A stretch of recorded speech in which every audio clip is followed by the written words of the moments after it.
Sir ಸಾಧನಾ ಕಾಗೋಡು.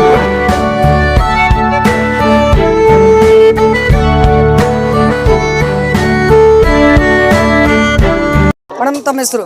ಸಾಧನಾ ಕಾಗೋಡು. ಸಾರಿ, ಸಾಧನಾ ಕಾಗೋಡು. ಹೇಗೆ ಅನಿಸ್ತಿದೆ ಈ ಸೇವೆ ಕಾರ್ಯ? ನೀವು ಎಷ್ಟು ವರ್ಷದಿಂದ ಮಾಡ್ತಾ ಇದ್ದೀರಿ?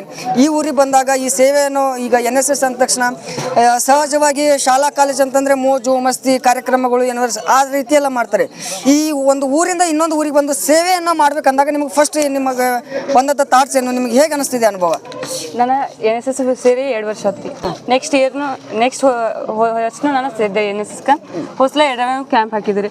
ಇದು ಸೇರುವ ಉದ್ದೇಶ ಏನಾಗಿರ್ತದಂದ್ರೆ ನಾವು ಕಲ್ಕೊಳ್ಳೋದಾದಂಥ ವಿಷಯಗಳನ್ನು ಇಲ್ಲಿ ತಿಳಿಸೋ ಉದ್ದೇಶ ಇವ್ರದ್ದಾಗಿರ್ತೈತಿ. ವಾಪಸ್ ನಮಗೆ ನಾವು ಹೆಂಗೆ ಇರ್ಬೇಕು ಅನ್ನೋದನ್ನು ಈ NSS ಹೇಳ್ಕೊಡ್ತೈತಿ. ಕಡಿಮೆ ರೇಷನ್ದೊಳಗೂ ನಾವು ಹೆಂಗೆ ಬದುಕಬೇಕು ಮತ್ತು ಎಲ್ಲರ ಜೊತೆ ಹೆಂಗೆ ಹೊಂದ್ಕೋಬೇಕು ಅನ್ನೋದನ್ನು ಇದು NSS ತಿಳಿಸ್ಕೊಡ್ತೈತಿ.